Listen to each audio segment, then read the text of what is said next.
നമസ്കാരം, എല്ലാവർക്കും പുതിയൊരു വീഡിയോയിലേക്ക് സ്വാഗതം. ഇന്ന് നമ്മൾ മിവി കമ്പനിയുടെ DuoPods F50 എന്ന് പറയുന്ന ട്രൂ വയർലെസ് ഇയർഫോണിന്റെ അൺബോക്സിംഗ് ആണ് ചെയ്യാനായിട്ട് പോകുന്നത്.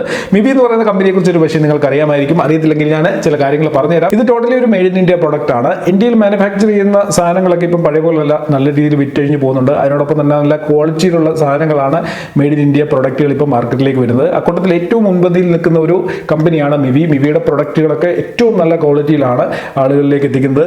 അതിനോടൊപ്പം തന്നെ ന്യായമായിട്ടുള്ള വിലയ്ക്ക് നമുക്ക് മിവിയുടെ പ്രൊഡക്റ്റുകൾ വാങ്ങാനായിട്ട് സാധിക്കും. ചൈനീസ് കമ്പനികളുടെ പ്രൊഡക്റ്റുകളൊക്കെ വാങ്ങിക്കഴിഞ്ഞുള്ള ഒരു പ്രശ്നം, നാളെ ഈ കമ്പനികളൊക്കെ ഇന്ത്യൻ മാർക്കറ്റിൽ ഉണ്ടാവുമോ ഇല്ലയോ എന്നുള്ള കാര്യത്തിൽ വലിയ ഉറപ്പൊന്നും ആർക്കും തന്നെ ഇല്ല. അപ്പോൾ അതുകൊണ്ട് തന്നെ മെയ്ഡ് ഇൻ ഇന്ത്യ പ്രൊഡക്റ്റുകളെ സപ്പോർട്ട് ചെയ്യാൻ താല്പര്യമുള്ളവർക്ക് നിങ്ങൾക്ക് ഇതേപോലെയുള്ള മെയ്ഡ് ഇൻ ഇന്ത്യ കമ്പനികളുടെ പ്രൊഡക്റ്റുകൾ ബൈ ചെയ്യാനായിട്ട് സാധിക്കും. പലരുടെ വിചാരം മെയ്ഡ് ഇൻ ഇന്ത്യ പ്രൊഡക്റ്റുകൾ അത്ര ക്വാളിറ്റി ഉള്ളതല്ല എന്നാണ്. പക്ഷേ നിങ്ങൾ ഈ ഒരു കമ്പനിയുടെ എന്തെങ്കിലും പ്രൊഡക്റ്റുകൾ ഉപയോഗിച്ചിട്ടുണ്ടെങ്കിൽ നിങ്ങളെ ആ ഒരു ചിന്ത മാറിക്കിട്ടും. കാരണം ഏറ്റവും നല്ല ക്വാളിറ്റി പ്രൊഡക്റ്റുകളാണ് മിവി മാർക്കറ്റിൽ എത്തിക്കുന്നത്. ഓക്കെ, കാര്യങ്ങളൊക്കെ പറഞ്ഞു കഴിഞ്ഞു. ഇനി നമുക്ക് നേരെ ഇതൊന്ന് അൺബോക്സ് ചെയ്യാം. അൺബോക്സ് ചെയ്യുമ്പോൾ കൂടുതൽ സംഭവങ്ങളൊന്നും ഇല്ലാതില്ല.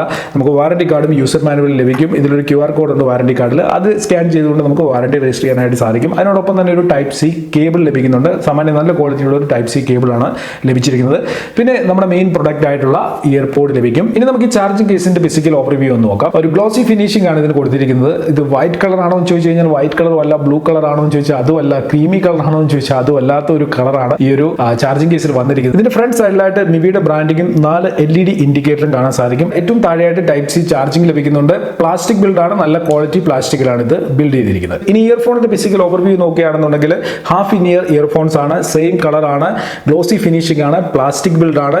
2 ഇയർബഡ്സിലും നമുക്ക് LED ഇൻഡിക്കേറ്റേഴ്സ് കാണാനായിട്ട് സാധിക്കും. അടുത്തായിട്ട് ഇയർബഡ്സിൽ എന്തൊക്കെ ഫീച്ചേഴ്സ് ഉണ്ടെന്ന് നോക്കാം. ഫുള്ളി ടച്ച് കൺട്രോൾഡ് ആണ്. സിംഗിൾ ടച്ച് ചെയ്യുന്നതിലൂടെ നമുക്ക് പ്ലേ പോസ് ചെയ്യാനും കോൾ അറ്റൻഡ് ചെയ്യാനും അതേപോലെ തന്നെ കോൾ കട്ട് ചെയ്യാനും സാധിക്കും. റൈറ്റ് സൈഡിൽ ഇയർബഡ്സിൽ ഡബിൾ ടാപ്പ് ചെയ്യുമ്പോൾ നമുക്ക് നെക്സ്റ്റ് സോങ്ങിലേക്ക് പോകാം. ലെഫ്റ്റ് സൈഡിൽ ഡബിൾ ടാപ്പ് ചെയ്യുമ്പോൾ പ്രീവിയസ് സോങ്ങിലേക്ക് പോകാൻ സാധിക്കും. ഒപ്പം തന്നെ ഇയർബഡ്സിൽ പ്രസ് ചെയ്ത് ഹോൾഡ് ചെയ്ത് കഴിഞ്ഞാൽ നമുക്ക് വോളിയം കൂട്ടാനും കുറയ്ക്കാനും സാധിക്കും. ഇനി ഹാൻഡ് ഫ്രീ ആയിട്ട് ഇയർബഡ്സ് യൂസ് ചെയ്യണമെന്നുണ്ടെങ്കിൽ ട്രിപ്പിൾ ടാപ്പ് ചെയ്യുക. അതിലൂടെ നമുക്ക് വോയിസ് അസിസ്റ്റന്റിലേക്ക് കണക്ട് ചെയ്യാനായിട്ട് സാധിക്കും. ഒപ്പം തന്നെ IPS4 റേറ്റിംഗ് കൊടുത്തിട്ടുണ്ട്. സ്പ്ലാഷ് പ്രൂഫ് ആണ്, സ്വെറ്റ് പ്രൂഫ് ആണ്. ജിമ്മിലൊക്കെ ഇത് വെച്ചുകൊണ്ട് പോകുന്ന സമയത്ത് വേർക്കുകയാണെന്നുണ്ടെങ്കിൽ പ്രശ്നമൊന്നുമില്ല. പിന്നെ വേറൊരു കാര്യം പറയാനുള്ളത്, ഇത് വാട്ടർ പ്രൂഫ് ആണെന്നും പറഞ്ഞ് നിങ്ങളെടുത്ത് വെള്ളത്തിലിട്ടില്ല. വെള്ളത്തിൽ ഇട്ട് കഴിഞ്ഞാൽ ഇതിൽ വെള്ളം കയറി അഴുക്കായിട്ട് പോകും. അതുകൊണ്ട് ചെറിയ രീതിയിൽ ഇപ്പോൾ ഒരു ചാറ്റൽ മേലെ ഉള്ള സമയത്ത് നമ്മൾ ഇത് വെച്ചിട്ട് വെളിയിൽ നിന്ന് ഇറങ്ങി പോയി കഴിഞ്ഞ് കഴിഞ്ഞാൽ അങ്ങനെ ഇതിനകത്ത് വെള്ളം കയറത്തൊന്നുമില്ല. അപ്പം IPS4 റേറ്റിംഗ് ആണ് ഈ ഒരു പ്രൊഡക്റ്റിലുള്ളത്. കണക്ടിവിറ്റി നോക്കുകയാണെന്നുണ്ടെങ്കിൽ ബ്ലൂടൂത്തിന്റെ 5.1 വേർഷൻ ആണ് ഉപയോഗിച്ചിരിക്കുന്നത്. ഇതിൽ ഉപയോഗിച്ചിരിക്കുന്ന ഡ്രൈവർ കുറച്ച് വലിപ്പമുള്ള ഡ്രൈവറാണ്. 13 mm ഡ്രൈവറാണ്. ഡ്രൈവറിന്റെ വലിപ്പം കൂടുന്നതിനനുസരിച്ച് നമുക്ക് പഞ്ചി ആയിട്ടുള്ള നല്ല ബാസ് ഉള്ള സൗണ്ട് ലഭിക്കും. അങ്ങനെ ഒരു കാര്യം കൂടെ ഉണ്ട്. അപ്പം 13 mm ഡ്രൈവർ ഉപയോഗിച്ചിരിക്കുന്നതുകൊണ്ട് നല്ലൊരു സൗണ്ട് ഔട്ട്പുട്ട് നമുക്ക് ഈ ഒരു ഡിവൈസിൽ നിന്ന് ലഭിക്കുന്നുണ്ട്. അപ്പോൾ ഇത് ഞാൻ 3-4 ദിവസം ഉപയോഗിച്ചിരുന്നത് എനിക്ക് തോന്നിയൊരു കാര്യം, ഭയങ്കര ലൗഡായിട്ടുള്ളൊരു സൗണ്ട് ഒന്നും വരുന്നില്ല എന്നുണ്ടെങ്കിലും നമുക്ക് ആവശ്യമുള്ള സൗണ്ട് ഫുൾ വോളിയത്തിൽ നമുക്ക് ഇതിൽ നിന്ന് ലഭിക്കും. നല്ലൊരു ബാസ് ഔട്ട്പുട്ട് ലഭിക്കുന്നുണ്ട്. പിന്നെ എടുത്ത് പറയുന്നത് ക്ലിയർ ആയിട്ടുള്ള വോക്കൽസ് ആണ്. സൗണ്ട് ക്വാളിറ്റി, ഒരു ക്ലാരിറ്റി എന്ന് പറയുന്ന സംഭവം ഈ ഒരു ഇയർബഡ്സിലൂടെ നമുക്ക് ലഭിക്കുന്നുണ്ട്. ഇതിനോടൊപ്പം തന്നെ എടുത്ത് പറയുന്ന മറ്റൊരു ഫീച്ചറാണ് PNC, പാസീവ് നോയിസ് ക്യാൻസലേഷൻ. വെളിയിലൊക്കെ വെച്ച് നമ്മൾ ഇയർബഡ്സ് ഉപയോഗിക്കുന്ന സമയത്ത് വെളിയിൽ നിന്നുള്ള സൗണ്ടുകൾ കുറച്ചൊക്കെ ഡിറ്റക്ട് ചെയ്യും. അങ്ങനെ ഒരു ഫീച്ചറൂടെ ഈ ഒരു ഇയർബഡ്സിൽ കൊടുത്തിട്ടുണ്ട്. അടുത്തായിട്ട് ഇതൊരു ഗെയിമിംഗ് ഇയർബഡ്സ് ആണെന്നുള്ള ഒരു സംശയം നിങ്ങൾക്ക് ഉണ്ടായിരിക്കും. ഞാനിത് ഗെയിമേഴ്സിന് വേണ്ടി റെക്കമെൻഡ് ചെയ്തിട്ടില്ല. നിങ്ങൾ ഇനിഷ്യൽ ലെവലുള്ള ഒരു ഗെയിമർ ആണെന്നുണ്ടെങ്കിൽ വേണമെന്നുണ്ടെങ്കിൽ നിങ്ങൾക്ക് ഇത് ഉപയോഗിക്കാം, കുഴപ്പമില്ല. അല്ലാതെ ഇതൊരു മ്യൂസിക് ഇയർബഡ്സ് ആണ്. നിങ്ങൾക്ക് കോൾ അറ്റൻഡ് ചെയ്യാനും പാട്ട് കേൾക്കാനും അങ്ങനെയൊക്കെ സിനിമ കാണാനും അങ്ങനെയൊക്കെയുള്ള ആവശ്യങ്ങൾക്ക് ഇതൊരു പെർഫെക്റ്റ് ആയിട്ടുള്ള ഇയർബഡ്സ് ആണ്. ഇനി നമുക്ക് ഇയർപോഡ്സിന്റെ മൈക്ക് ഒന്ന് ടെസ്റ്റ് ചെയ്യാം. ഇപ്പൊ നിങ്ങൾ കേട്ടുകൊണ്ടിരിക്കുന്ന സൗണ്ട് ഇയർപോഡ്സിന്റെ മൈക്രോഫോണിലൂടെ റെക്കോർഡ് ആകുന്ന സൗണ്ടാണ്. എങ്ങനെയുണ്ട് ക്വാളിറ്റി എന്നുള്ളത് നിങ്ങൾ കേട്ട് നോക്കി മനസ്സിലാക്കിയതിന് ശേഷം വീഡിയോയുടെ താഴെ കമന്റുകളായിട്ട് അറിയിക്കാം. ഇനി നമുക്ക് ഇതിന്റെ ബാറ്ററി കപ്പാസിറ്റി നോക്കാം. ഈ ഒരു ചാർജിംഗ് കേസിൽ 500 mAh ബാറ്ററിയാണ് ഉപയോഗിച്ചിരിക്കുന്നത്. 1 hour കൊണ്ട് ഇത് ഫുൾ ചാർജ് ചെയ്യാനായിട്ട് സാധിക്കും. ഒറ്റ ഫുൾ ചാർജിൽ നമുക്ക് 50 hours ബാറ്ററി ബാക്കപ്പ് ലഭിക്കും. ഇയർബഡ്സിലേക്ക് പോവുകയാണെന്നുണ്ടെങ്കിൽ 40 mAh ബാറ്ററിയാണ് ഉപയോഗിച്ചിരിക്കുന്നത്. 1 hour കൊണ്ട് നമുക്ക് ഫുൾ ചാർജ് ചെയ്യാനായിട്ട് സാധിക്കും. ഫാസ്റ്റ് ചാർജിംഗ് സപ്പോർട്ടഡ് ആണ്. ഒരു സിംഗിൾ ചാർജിൽ നമുക്ക് 8.5 hours ഉപയോഗിക്കാനായിട്ട് സാധിക്കും. ഇത്രയും കാര്യങ്ങളാണ് ഈ ഒരു ഡിവൈസുമായി ബന്ധപ്പെട്ട് മെയിൻ ആയിട്ട് പറയാനുള്ളത്.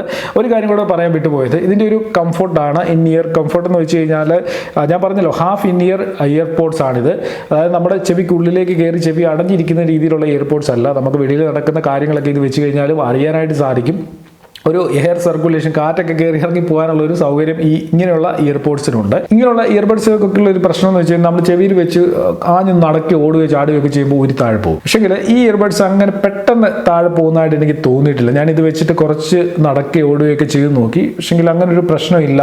നമ്മുടെ ചെവിയിൽ അത് കംഫർട്ടബിൾ ആയിട്ട് ഇരുന്നോളും. നമ്മുടെയൊക്കെ ഓൾമോസ്റ്റ് എല്ലാ ചെവിക്കും ഫിറ്റ് ആകുന്ന രീതിയിൽ തന്നെയാണ് ഇതിൻ്റെ ഒരു ഡിസൈൻ വന്നിരിക്കുന്നത്. അപ്പം ആ ഒരു പ്രശ്നം എനിക്ക് ഫീൽ ചെയ്തില്ല. കാരണം ഞാൻ കഴിഞ്ഞ ദിവസങ്ങളിലൊക്കെ തന്നെ ഇതേപോലെയുള്ള പല കമ്പനികളുടെ ഇയർപോഡ്സ് അൺബോക്സ് ചെയ്യുകയോ ഉപയോഗിക്കുകയൊക്കെ ചെയ്തിരുന്നു. പക്ഷേ എല്ലാത്തിനും ഉള്ള ഒരു പ്രശ്നമാണ് എൻ്റെ ചെവിയിൽ ഇത് കംഫർട്ടബിൾ ആയിട്ട് ഇരിക്കുന്നില്ല എന്നുള്ളത്. പക്ഷേ ഇത് അതുമായിട്ടൊക്കെ കമ്പയർ ചെയ്യുന്നുണ്ട് എനിക്ക് കുറച്ച് കംഫർട്ടബിൾ ആയിട്ട് തോന്നിയിട്ടുണ്ട്. അപ്പോൾ അതുകൊണ്ട് ഞാനങ്ങ് ക്ലിയർ ചെയ്ത് പോയതാണ്. കാരണം ഇങ്ങനെയുള്ള ഇയർബഡ്സ് വാങ്ങുന്നുണ്ട് പലരുടെയും ഉള്ളിലുള്ളൊരു സംശയമാണ് ഇത് ചെവിക്ക് കംഫർട്ടബിൾ ആയിട്ട് ഇരിക്കുമോ ഇല്ലയോ എന്നുള്ളത്.